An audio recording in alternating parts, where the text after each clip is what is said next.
Hey, what's up, y'all? This is Rodney, and I'm back, and I wanted to go ahead and give my review for the Real Housewives Ultimate Girls Trip. This is the last episode of season 1. This is a show that I have really enjoyed. I think that whoever came up with this idea, kudos to them. I think that they did a great job with this season. I think that they should definitely ride this one until the wheels fall off.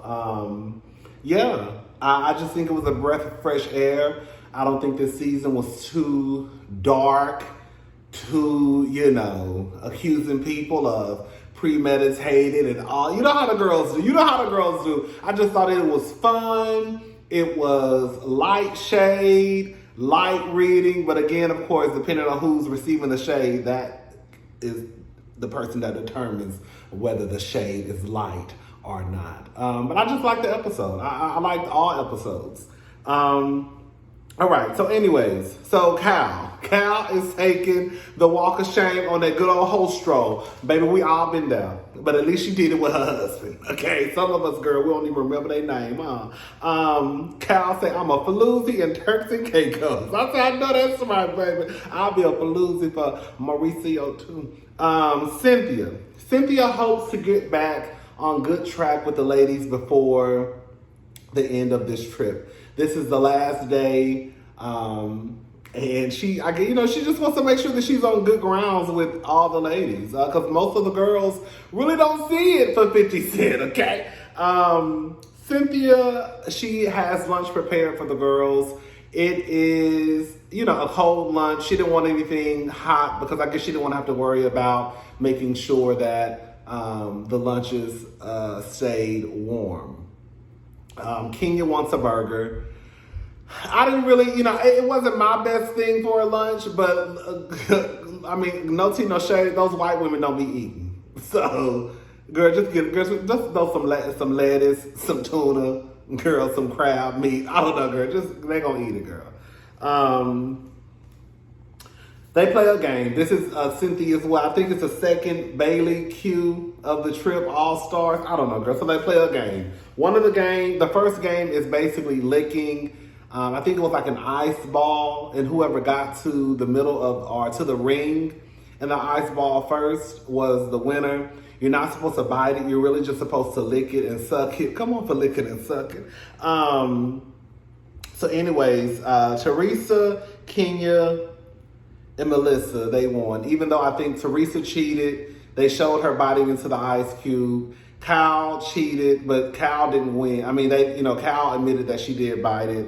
I think the only person that really probably didn't do it, that played it the correct way, was probably Kenya and Melissa, I'm assuming.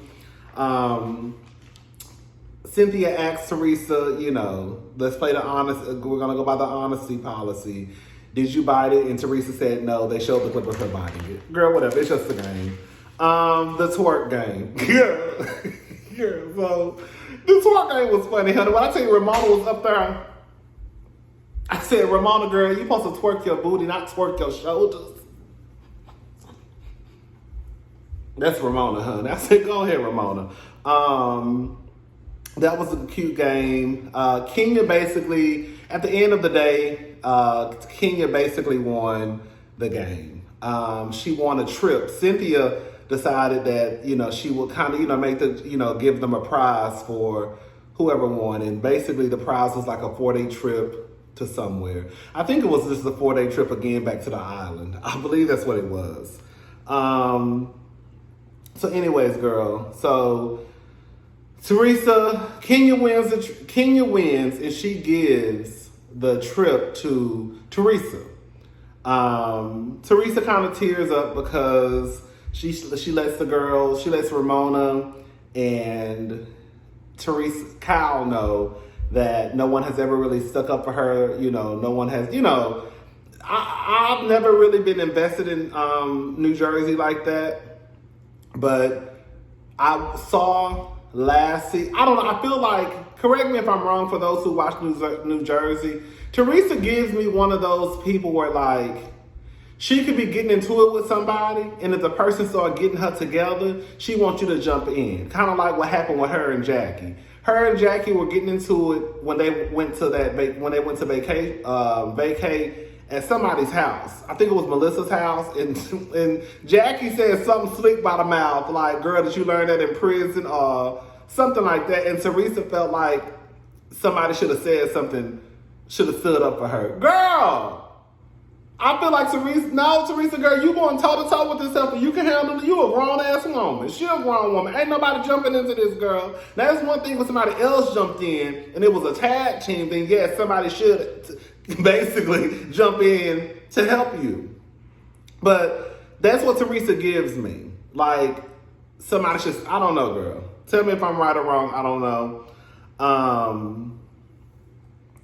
Ramona basically talks about, her childhood, and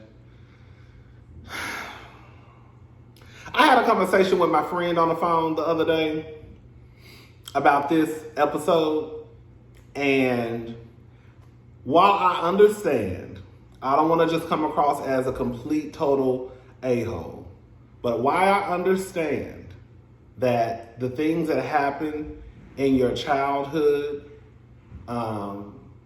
you can have childhood trauma, and those things could definitely affect how you maneuver through life as an adult. I completely understand that.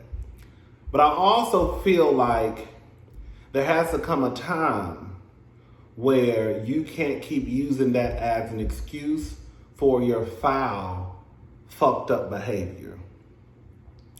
I think that Ramona is 65 years old.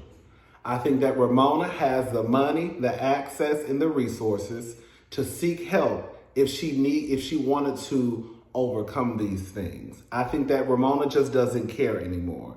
And just like Kyle said, it's not working for you in her confessional. It's not working for you as an adult. Like, I get it. I get that these things have happened to you. I understand how, but as a grown woman, it's not working, sister girl. You need to go try and make sure that you can. But like I said, so Ramona is 65. Ramona is who she is at this point. There's no changing. And just because you go through things in life does not mean that gives you a license to go around and treat people like ish. Like Kenya, mama don't even acknowledge her. Like, I think that if we all sat down and played the trauma game, the childhood trauma game, girl, we would probably all have a story, right? But at some point, I just feel like you have to kind of conquer that and stop using that as a crutch for foul behavior. Well, this is the reason why I kind of act the way I act. Okay, so what are you going to do in order to try to make sure that you stop acting this way? Because, girl, clearly, people are not dealing with that shit. We too grown. Anyways,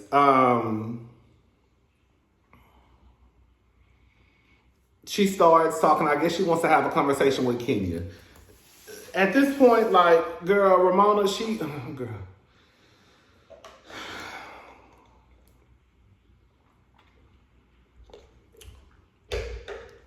Ramona don't care. Anybody who got to sit there, Ramona the oldest bitch in the group, and she got to sit there and go over and practice and rehearse apologies. And people got to give her basically cue cards on what to say. Girl, I'm done. Ramona calls Michael William.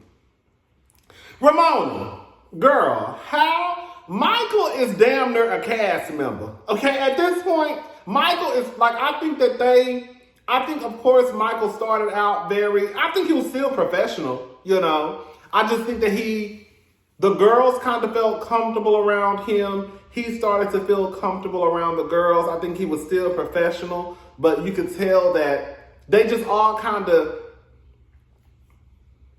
they all bond. Girl, Michael was a cast member in my opinion, damn near. The simple fact that, girl, this is the last day of the trip, and you calling this man William.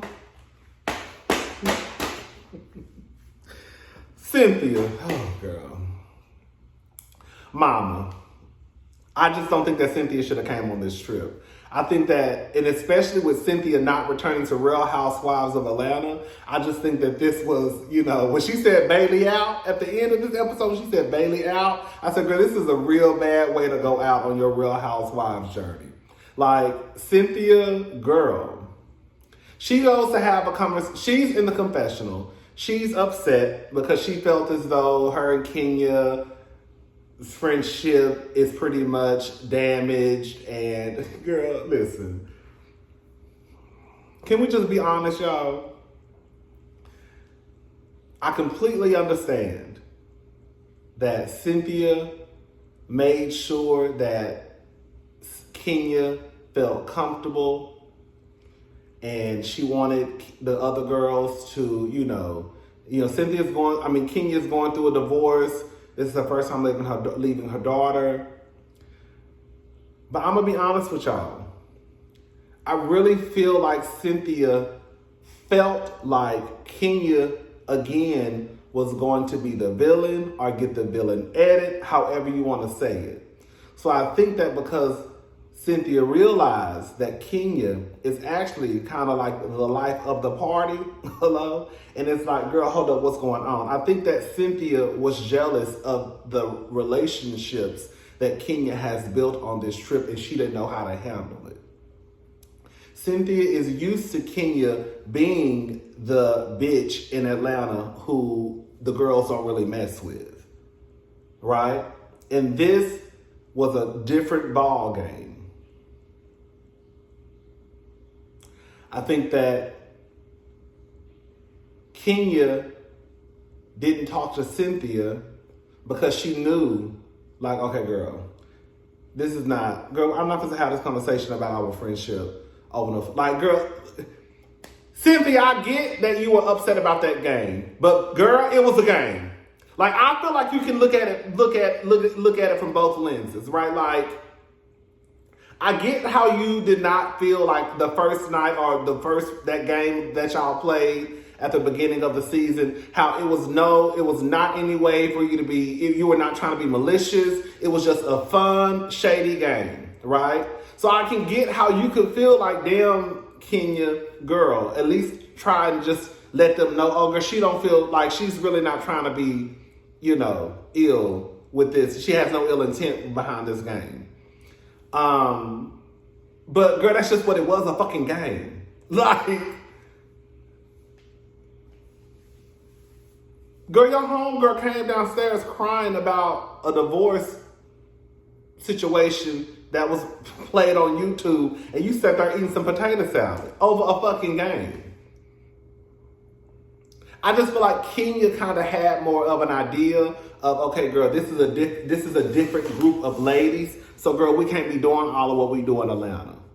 Girl, in a way, it's kind of like, girl, these ladies ain't as strong as us. You can look at it that way. These hoes is weak. I don't know, girl. Maybe I'm reaching with that one. Anyways, girl, Cynthia, girl, Kenya, basically, girl, I'm not talking, girl, we're not having this conversation right now. I'm sorry. I don't blame Kenya. Girl, you can't even get it out. Girl, Cynthia be so nervous. Like, you could tell, like, the producers probably be pumping Cynthia up because she goes in, I just think that we're kind of like when she tried to be messy at the table with Phaedra, when she talked about Mr. Chocolate, remember? And she was, I just want to, girl, where's that, girl? Ramona pulls Kenya to the side. They start bonding over trauma. Girl.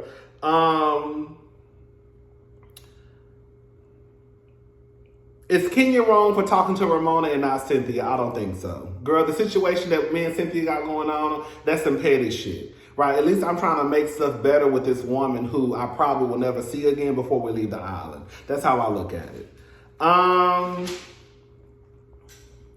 They all basically talk about things that things that they thought about each other before they got on the trip, or they found out about each other. They said Kenya is nice, Cal is funny. Cal is very hilarious. Like, besides Cal being sneaky and messy on Real Housewives of Beverly Hills, you can tell Cal likes to have a good time. Teresa is smart. Teresa said she finally enjoyed a season. And I didn't really think about it this way until Melissa kind of broke it down. Like, girl, Teresa really been, girl, Teresa, I can see why Teresa probably hasn't enjoyed Real Housewives of New Jersey. Because from the beginning, girl, Teresa been in some mess. Like, you had your husband who disrespected you, then your parents died, and then you went to prison, then your husband went to prison, then your husband got deported. You know what I'm saying? Like, girl, this has not been the best journey for Teresa. I mean, I guess in a way, you know, if you look at the positive side, you know, she's an independent, strong woman who can take care of herself and don't need no man. I know that's right. Cute Independent Women by Destiny's Child. Kenya said that she always thought that, like, Melissa was pretty, I guess, but she didn't realize she was set. Girl, I'm gonna be honest, girl. I didn't know. Girl, I wasn't even looking at but y'all. I done told y'all, girl, Melissa is bad. Like, I was like, damn, Melissa is bad, girl. Melissa is bad. We have to give it to Melissa. Melissa is bad. Girl, did Melissa have some, girl? See, why would a girl be bad? She gotta have some work. The only reason why I was about to say that, because Melissa, she does look a little bit different than how she did when I see those flashbacks back in the day on New Jersey. Anyways, Melissa looks great. Luann, the show was pretty much over. Luann sings that song, What Money Can Buy You Class or something. Luann lets us know in the confessional, bitch, that Michael DM'd her. Michael, you ain't shit. If I was Luann, I'd fuck Michael too. I don't know if she did, but if I was Luann, I'd fuck Michael too. Okay? Michael ain't shit. Michael, you trifling. I hope your wife divorced you. You ain't got no business DMing Luann about nothing. The show is over. And it ain't Luann's fault, okay? That was pretty much it. Y'all heard when Kenya screamed all stars at the end? So initially, they probably presented this to them as an all-stars trip. Which kind of leads me to believe that's probably why Kenya was like, girl, I'm not about to do this with Cynthia right now because, girl, we'll just talk about it another day. But, girl, come to find out this was the end of the road for Cynthia Bailey. All right, y'all. That's pretty much it. Love, love, love this show. I feel like season 2 with... Who's on season 2? I think Vicky, Eva, Phaedra. For the girls who don't know, I don't like Phaedra Parks. Dorinda, Jill, Brandy. I think season 2 gonna be even better than season 1. Okay? All right. I'll talk to y'all girls later. Have a good day. Bye.